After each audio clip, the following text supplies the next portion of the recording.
ओम श्री वेद पुरुषाय नमः। नमस्कार। क्लास नंबर 576 श्रीमद् भगवद गीता जी शंकराचार्य जी के भाष्य के अनुसार आरंभ किया जाता है। ओम श्री सीता रामचंद्राभ्याम नमः। नमो गुरुभ्यः।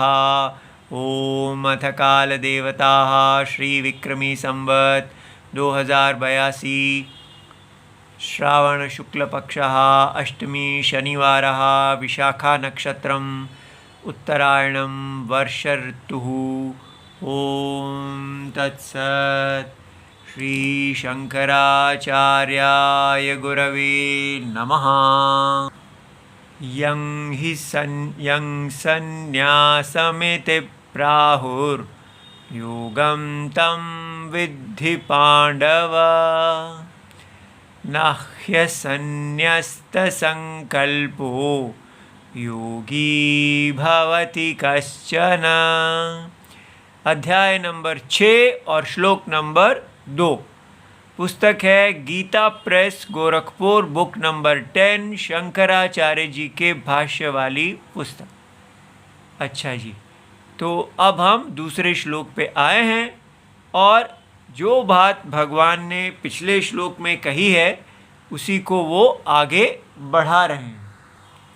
पिछले श्लोक में भगवान ने कहा था वही सन्यासी है और वही योगी है। एक ही व्यक्ति को उन्होंने सन्यासी और योगी दोनों कहा था। और वो कौन सा व्यक्ति है जो सन्यासी भी है और योगी भी है? तब उन्होंने कहा कि जो अनाश्रित कर्म फल भोगता हुआ, वो कार्यम कर्म करोति, अर्थात वो एक ऐसे गृहस्थ हैं। गृहस्थ वो होते हैं जो अपने वेदोक्त कर्तव्य नित्य कर्म जो उनको उनके पूर्वजों से प्राप्त है, अपने पूर्वजों से ब्राह्मण क्षत्रिय वैश्य आदि वर्णाश्रम धर्म, जो सनातन धर्म भगवान विष्णु का सिर भुजा जांग और पैर के लक्षण का है, तो वो जब ऐसा समझते हैं कि मेरे पूर्वज भगवान विष्णु के सिर रहे हैं, पैर रहे हैं, तो मुझे भी भगवान विष्णु का पैर ही बनना है। इस प्रकार वो यज्ञ में अपने स्थान को देख लेते हैं और अपने स्थान में जिस तपस्या में उनके पूर्वज लगे रहे हैं वो उसी श्रृंखला में, उसी माला के मोती बन जाते हैं। हर कुल एक श्रृंखला, एक माला है और पिता का स्थान पुत्र ले लेते हैं। स्त्रियां उनका साधन बन जाती हैं, उनकी संगिनी बन जाती हैं। इस प्रकार हमारे देश में हर कुल एक माला का हिस्सा है। वो एक रत्न है जो पूर्व के पूर्वजों ने रत्न माला बनाई है तपस्या की। इस प्रकार हर कुल रत्न का में जड़ा हुआ, उसमें एक धागा चलता है, उस धागे के अंदर वो पिरोया जाता है। तो आजकल जो कहा जा रहा है कि वर्णाश्रम धर्म, पिता पुत्र संप्रदाय नहीं है, व्यक्ति को अपनी मर्जी से निश्चय करना है कि वो भगवान का सिर है, पैर है, क्या है। इससे क्या हो रहा है, हमारे सनातन धर्म में जो कुल परंपरा है, ऐसा माना जा रहा है जैसे कोई व्यक्ति ब्राह्मण है। कोई व्यक्ति ब्राह्मण नहीं होता, क्षत्रिय वैश्य नहीं होता, कुल ब्राह्मण होता है। ब्राह्मणत्व कुल धर्म है, शूद्रत्वम कुल धर्म है, ना कि व्यक्ति धर्म है। इसलिए आप अपने स्वधर्म में जन्म लेते हैं वो जो जन्म से, कुल में जन्म लेने से आपको स्वधर्म प्राप्त होता है, उसी को सनातन, कभी ना बदलने वाला धर्म कहते हैं। उससे हम भगवान विष्णु के यज्ञ का निरंतर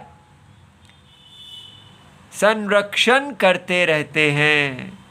दुख आता है, सुख आता है, जन्म आता है, मृत्यु आता है, पिता आते हैं, पुत्र आता है, कुछ भी होता रहता है, लेकिन भगवान विष्णु बने रहते हैं। ये हमारे भारत है, भगवान विष्णु का यज्ञ बना रहता है। पैर के स्थान में और नए पैर आ जाते हैं, सिर के स्थान में नए सिर आ जाते हैं, लेकिन भगवान यज्ञ का यज्ञ कभी नहीं टूटता। ये तपस्या भारत है, और इस तपस्या को भी, पहले तो यही कितनी बड़ी तपस्या है, इस तपस्या को भी अनाश्रित कर्म फलम, अर्थात व्यक्ति ये नहीं कहता कि ये जो कष्ट से मेरे पिताजी ने, उनके पिताजी ने, उनके पिताजी ने इस धर्म को धारण किया है और अब मैं इसको धारण करने लगा हूँ, इसका क्या फल होगा। वो अपना व्यक्तिगत फल त्याग देते हैं।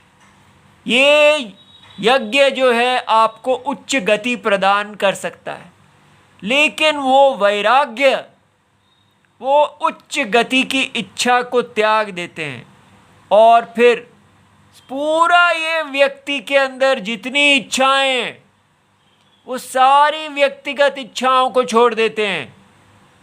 इसको बोलते हैं फल, कि मुझे ये चाहिए, मुझे वो चाहिए, मुझे वहाँ जाना है, मुझे यहाँ जाना है। वो सारी इच्छाओं को छोड़ देते हैं, तो फिर वो क्या हो जाते हैं, वो केवल अंतरात्मा, जिस अंतरात्मा नारायण ने इस माया शरीर को धारण किया हुआ है, परम सत्य, उनके अंदर भी कोई इच्छा नहीं है। इसलिए इच्छा रहितत्वम बहुत गहरी चीज है, कि ये भगवान नारायण जिन्होंने अनंत मुखों को, अनंत भुजाओं को, अनंत हर शरीर में वही आत्मा हैं, लेकिन उनके अंदर एक इच्छा मात्र भी नहीं है, इच्छा का गंध भी नहीं है। क्यों नहीं है? क्योंकि वो इस सारे माया शरीर के, माया यज्ञ के सत्य हैं। सत्य का और असत्य का कोई संबंध नहीं होता। असत्य को धारण किया जा सकता है, ये गहरी बातें हैं, इन पे पूरा ध्यान दीजिए। असत्य को सत्य धारण कर सकते हैं, लेकिन जब धारण करेंगे तो निर्लेप रहेंगे, कोई लेप नहीं होगा। वो असत्य सत्य को ना छोटा करेगा ना बड़ा करेगा, ना उसमें जय लाएगा ना उसमें पराजय लाएगा, ना लाभ ना हानि। सत्य सत्य रहेंगे और असत्य असत्य रहेंगे।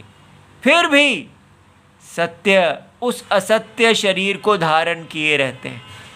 ये भगवान की महिमा, सत्य आत्मा की महिमा है।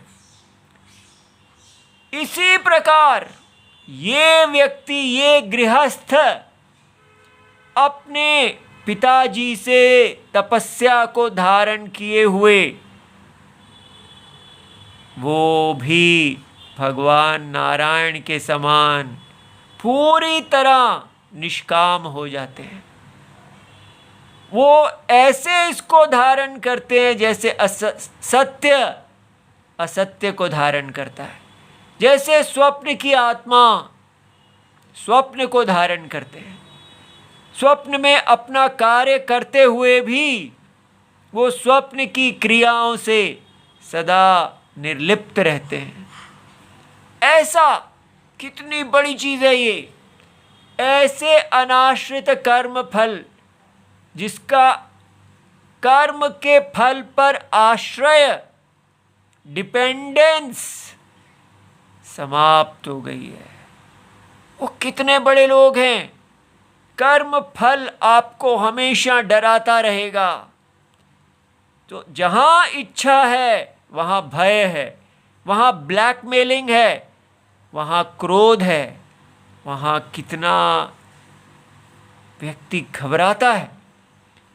लेकिन जहां वो सत्य की शरण ले लेता है, तब वो कितनी सरलता से अपने यज्ञ स्थान को धारण कर लेता है। बस ये भारतवर्ष का बल है, असंगता से अपने यज्ञ स्थान को धारण करना। जो लोग कह रहे हैं कि ब्राह्मण क्षत्रिय वैश्य शूद्र जन्म से नहीं होता, वो हमारे सनातन धर्म के ऊपर अपनी अज्ञानता के कारण कुठारघात करना चाहते हैं। वो भगवान विष्णु के यज्ञ को इस दुराग्रह के कारण नष्ट कर देंगे। चाहे ऊपर से लग रहा है जैसे वो अपने सनातन धर्म की रक्षा कर रहे हो, वो रक्षा नहीं कर रहे हैं, वो सनातन धर्म की शत्रु बने हैं अज्ञान के कारण। इसलिए इस पर पुनर्विचार करके जो इस सनातन धर्म का अहित नहीं करना चाहिए। तो इसलिए भगवान ने यहां कहा कि अनाश्रित कर्म फल होना व्यक्ति को सन्यासी और योगी दोनों बना देता है। क्योंकि योगी वो है जिसका चित्त का समाधान हो जाता है, जिसके चित्त में कोई विक्षेप, कोई भय, कोई क्रोध नहीं आता। तो जैसे ही आपने फल को छोड़ा और अंतरात्मा में शरण ले ली, अंतरात्मा को आपने अपना आश्रय बना दिया, तब फिर माया में कुछ भी होता रहे, ऊपर नीचे कुछ भी होता रहे, जैसे मायावी निर्विकार रहते हैं, आप भी निर्विकार रहेंगे। ये निर्विकारता को योगी कहते हैं और सन्यासी को कहते हैं जिसने कर्म को छोड़ दिया है। तो इसलिए ये फल को छोड़ना सन्यासी बनने का साधन है। तो इसलिए कर्म फल को छोड़ना, भगवान कह रहे हैं कि ये एक प्रकार से वो सन्यासी और योगी दोनों हो गया, क्योंकि ये कर्म फल ही है जो उसके चित्त को हर समय डराता रहता है, भय की स्थिति पैदा करता है। अब वो निर्भय चित्त हो जाएगा और जल्दी ही सन्यासी भी हो जाएगा, क्योंकि कर्म के फल का सन्यास तो उसने कर ही दिया है, तो कर्म का सन्यास भी दूर नहीं है। इस प्रकार उन्होंने उसकी स्तुति की, ऐसी कि हमारे देश के गृहस्थ ही इतने महान होते हैं। भगवान चाहते हैं कि गृहस्थ अपने आप को सन्यासी और योगी दोनों देखें, ठीक है। इसलिए वो इतने उच्च हों कि वो अपने स्वधर्म में बने हुए भी सदा विरक्त हैं। एक जगह पर भगवान मुरुगन जी का मंदिर था। दक्षिण में ऐसे मंदिर होते हैं और उनके मंदिर, देवालय, देवस्थान पहाड़ी पर होते हैं। भगवान मुरुगन जो हैं वो देवताओं की सेना के सेनापति हैं, लेकिन साथ ही साथ वो अंदर से सन्यासी हैं। तो वहाँ के जो उस मंदिर की परंपरा का हमें ज्ञान हुआ और हम स्तब्ध रह गए। वहाँ के व्यक्ति ने बताया कि भगवान मुरुगन दिन भर पूरे अपने आभूषण आदि सब धारण करते हैं, लेकिन रात्रि में उनके सारे आभूषण वस्त्र जो हैं वो उतार दिए जाते हैं और वो नीचे एक कौपीनधारी सन्यासी होते हैं। इसका अर्थ क्या हुआ? दिन में भी जब वो अपने सारे आभूषण आदि धारण करते हैं, वो कौपीनधारी सन्यासी ही रहते हैं। ये है हमारा देश। जैसे भगवान इस सारे यज्ञ को धारण करते हैं, लेकिन अंदर से वो सदा विरक्त आत्मा, इस सारे यज्ञ से विरक्त, अस्पृष्ट रहते हैं। ठीक है? तो इसलिए अतिष्ठत दशांगुलम, ऐसा कहा गया है कि भगवान ने प्रवेश तो किया, लेकिन वो सत्य होने के कारण असत्य से सदा अस्पृष्ट रहे। ये अस्पृष्टता कि आप अपने कर्तव्य को धारण करें, लेकिन आप काम से अस्पृष्ट रहें, उसको धारण करते हुए भी उसे नहीं धारण करें, ये बहुत ही बड़ी बात है। इसको ग्रहण करिए और इसमें निंदा वाक्य, निरग्नि, अक्रिया ना बनिए। बौद्धों ने सारे भारतवर्ष में निरग्नि होने का उपदेश फैला दिया कि अपनी वैदिक अग्नि को, अपनी वैदिक क्रियाओं को छोड़ दो और मठों में चले जाओ। लेकिन भगवत गीता कहती है कि जो व्यक्ति निरग्नि हो जाता है, अक्रिया हो जाता है, अपने पितरों से प्राप्त किए हुए स्वधर्म का त्याग कर देता है, वो अत्यंत निंदा का स्थान है। और जो अपने साग्नि बना रहता है, साक्रिय बना रहता है, लेकिन कर्म फल का त्याग कर देता है, वो हमारे देश का हीरो नंबर 1 है। ये गृहस्थ आश्रम है हमारा। हे भगवान, ऐसा गृहस्थ आश्रम वापस आ जाए। हमारे देश के गृहस्थ इसीलिए आजकल के सन्यासियों से कहीं अधिक पवित्र दिखते हैं, क्योंकि उनके अंदर एक परंपरागत एक कर्तव्यता है। लेकिन आजकल के सन्यासी निरग्नि और अक्रिय हैं। इसलिए ऐसा हमारा पुराना गृहस्थों का भारत, जिसमें सब पक्के सन्यास और गृहस्थ की तरफ जाते हैं, वो पकना, स्वधर्म में रूढ़ होना, हे भगवान ये वापस आ जाए। अब भगवान यहाँ पर ये जो दूसरा श्लोक है उसके साथ संबंध, कनेक्शन देने के लिए एक पूर्व पक्ष भूमिका में उठाते हैं। तो पूर्व पक्षी एक प्रश्न रखते हैं कि ननु च अग्नेः निरग्नेः अक्रियस्य। वो कहते हैं कि इस श्लोक में कहा गया है कि जो व्यक्ति संन्यस्त कर्म है, जिसने अनाश्रित कर्म फलम, जिसका जो कर्म तो कर रहे हैं लेकिन वो फल का आश्रय नहीं ले रहे, तो उनको कहा गया है कि वो सन्यासी हैं। तो वो कहते हैं कि ठीक है जी, लेकिन निरग्नेः अक्रियस्य, जो व्यक्ति अपनी अग्नि का त्याग कर देता है, अर्थात उसका जो यज्ञोपवीत है वो अब उतार दिया जाता है, उसे काट दिया जाता है, क्योंकि यज्ञोपवीत ही आपको अग्नि कर्म करने का योग्यता देता है। तो जो निरग्नि है, अक्रिय है, ना वो अग्नि क्रिया कर सकते हैं क्रियाएं, और ना ही वो तपस, स्वाध्याय और दान, ये सब क्रियाएं जो हैं ये निरग्नि अक्रिय एक सन्यासी के लिए नहीं है। सन्यासी के लिए केवल वो अपने तत्व में रहेंगे।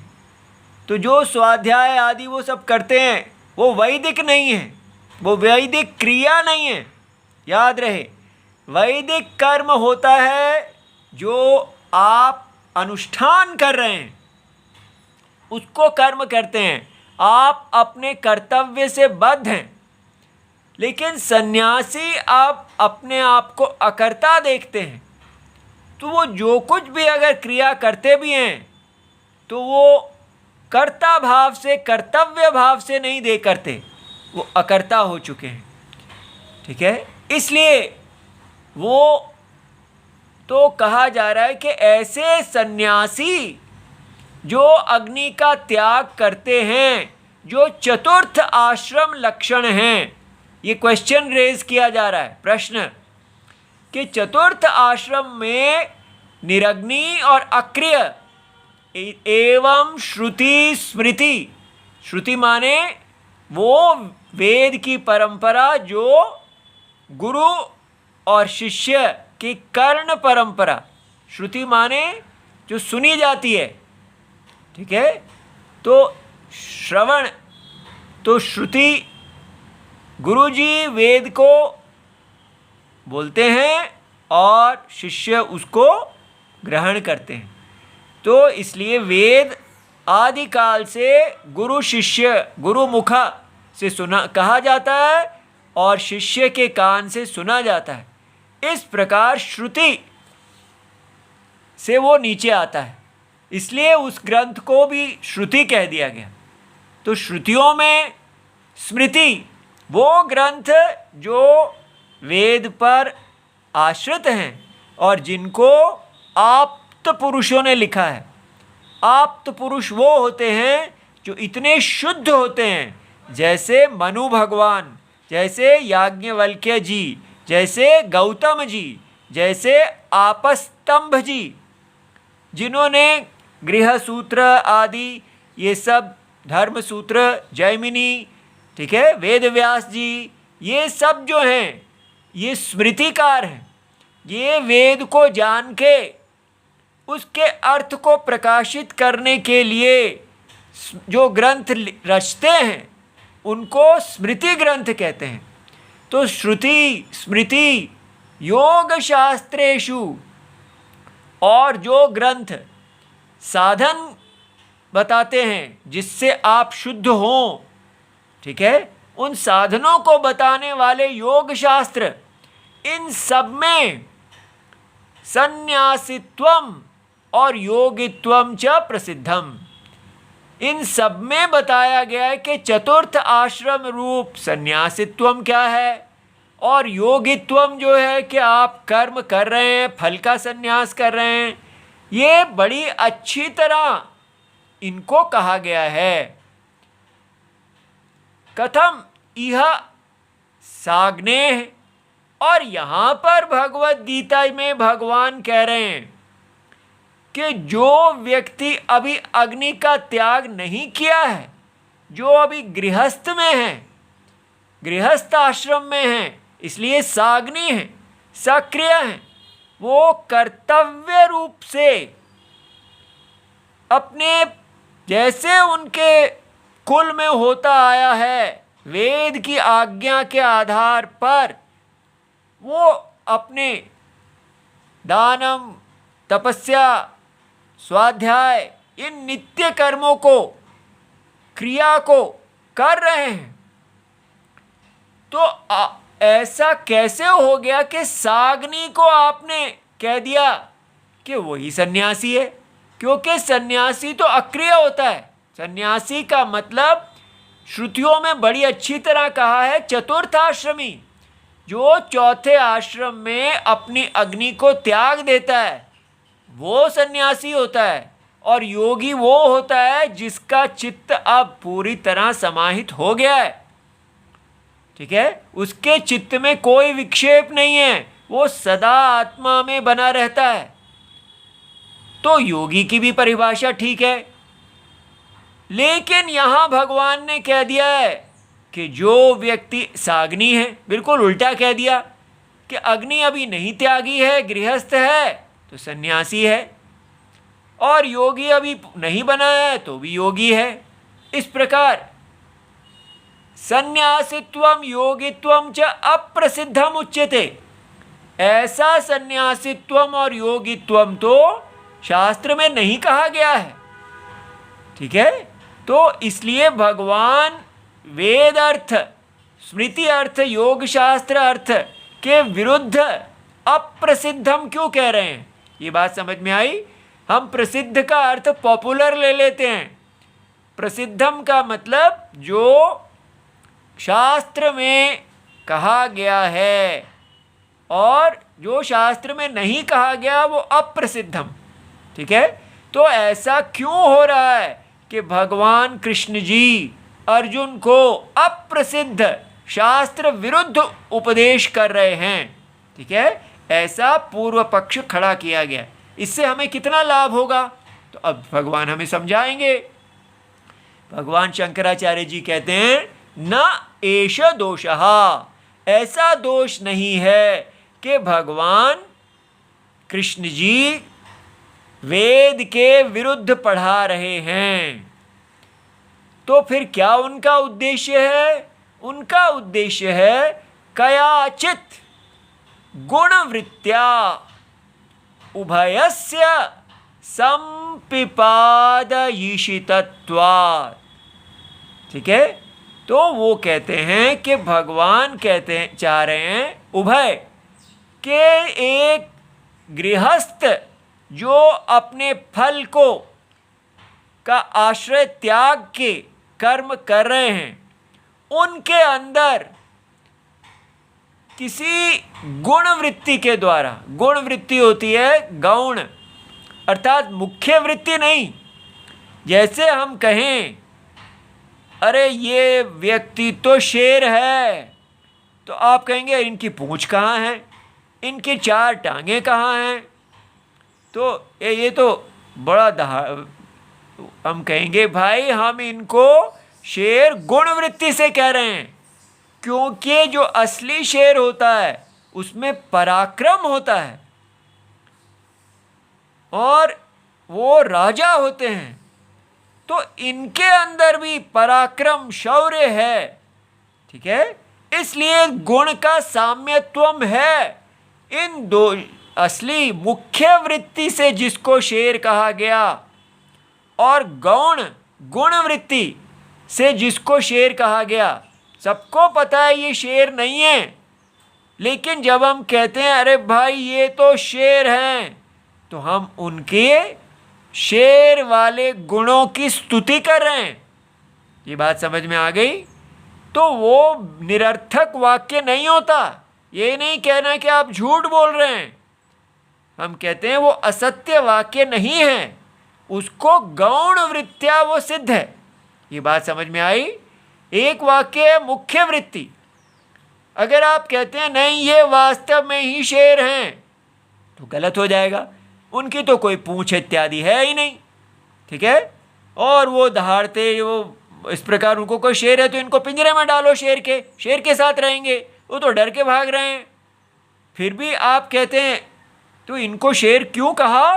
क्योंकि ये इनके अंदर इतना बल है कि वो इसके आसपास जहाँ ये जाते हैं वहाँ सब जो लोग अधर्मी हैं डर जाते हैं, और ये जैसे कोई पुलिस वाला हो, ठीक है, वो सारे चोर उनको दुम दबा के भाग जाते हैं उनके सामने।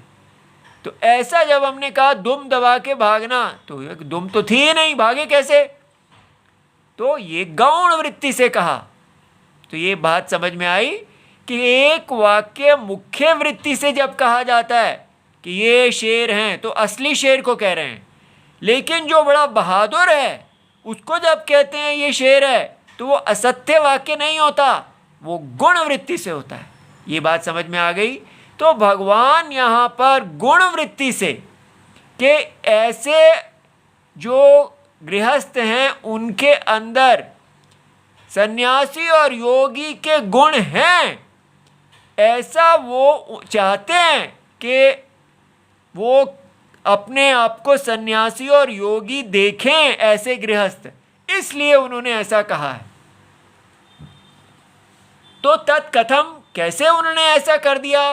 तो कर्म फल संकल्प संन्यासात्, क्योंकि उन्होंने, जो गृहस्थ हैं, उन्होंने कर्म फल के संकल्प का संन्यास किया है। ठीक है, ये कर्म फल संकल्प संन्यास क्या होता है ये हम कल देखेंगे। ये बहुत ही गहरा टॉपिक है। ठीक है, तो जो जो कहा जा रहा है उसको हम हृदय में अंगद जी की 8 बुद्धि के गुणों के तरह अपनी बुद्धि में बसाते जाएं। इति सर्वम शिवम प्रणाम।